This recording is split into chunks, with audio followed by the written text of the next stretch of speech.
Fresh Pala.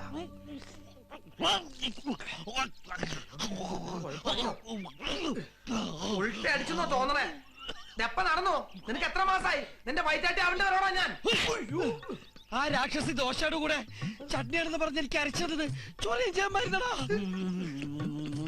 ഒരു brush കിട്ടുമോ? Closet കഴിയുന്ന ബ്രഷ് മതിയോ? അവക്ക് തിരിച്ചറിവിടുന്നതിന് മുമ്പ് എന്നെ പെട്ടിയിൽ അടക്കാവോ? അങ്ങനെ തന്നെ വേണടാ തിരുമണ്ട. എന്റെ ഭാഗ്യത്തിനാ അവള് തന്ന ദോശയും ചട്നി ഞാൻ കഴിക്കാൻ. ഞാൻ ഒരു ഗ്ലാസ് പാല് മാത്രം കുടിച്ചോളൂ. ചേട്ടാ, പാൽപ്പൊടി കഴിഞ്ഞു കേട്ടോ.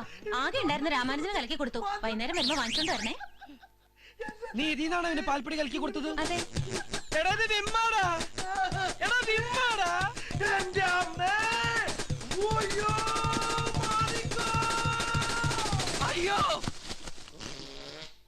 എന്താടാ? ഞാനൊരു തുണി കീറിയതാ. ഇത് സാധാരണ കീറലല്ല, തുന്നാൻ ടൈലർ വേണ്ടി വരും.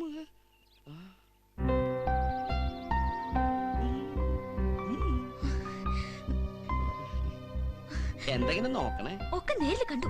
എന്തൊക്കെയാണ് ചുറ്റിനെ വിളിക്കുന്നത്? ഭർത്താവ്, അച്ഛൻ. അകത്തുള്ളതിനേക്കാളും വലിയ വട്ടായോ നിനക്ക്? തീയില്ലാതെ പുകയുണ്ടാവില്ലല്ലോ. അത് അവര് ഊതിയിട്ടായിരിക്കും. എന്റെ ഈശ്വരൻ, നിനക്കറിയോ, ശരീരം ചെയ്യാത്ത കുറ്റത്തിനാ എന്റെ പാവം മനസ്സിങ്ങനെ വേനിച്ചോണ്ടിരിക്കണേ. അതിന്റെ ഇടയിൽ നീയും കൂടി ഇങ്ങനെ ആരേത്? ആ ചട്നി നന്നായിരുന്നു കേട്ടോ. ആരാതെന്ന്? നമ്മുടെ ഇവിടുത്തെ കുട്ടികളെ ഡാൻസ് പഠിപ്പിക്കുന്ന പാട്ട് ടീച്ചറാ, ഗൗരിയല്ലേ? ആര് പഠിപ്പിച്ചിട്ടും പിള്ളേര് ചൊവ്വായിട്ടില്ല. പിള്ളേർക്ക് ഇന്ന് പോളിയോ കൊടുക്കേണ്ട ദിവസം മറന്നുപോയോ? അവർക്ക് പോളിയോ. ഓ അങ്ങനെ. എന്തിനെങ്ങനെ നിക്കുന്നേ? ഇവിടെ ആട്ടവും പാട്ടവും ഒന്നും വേണ്ട. പറയുന്ന കേൾക്കുന്നില്ലേ? ഇവിടെ പറഞ്ഞു കേട്ടില്ലേ? പോയിക്കൂടെ? ഇനി കൊടക് ഭാഷ തന്നെ പറയണോ?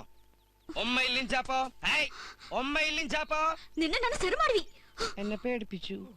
നാണല്ലല്ല, ചുമ്മാല്ല. കണ്ട ആട്ടക്കാരികളൊക്കെ തലക്കറി നടക്കണേ. പിള്ളേര് മൂന്നായി, എന്നാലും വായി നോക്കി നടന്നോളും. ഇങ്ങനെ ഒരു വായി നോക്കിയ ഭർത്താവിനാണല്ലോ എനിക്ക് കിട്ടിയത്. ഇന്ന് ഇവിടെ ഞാൻ കൊല്ലും.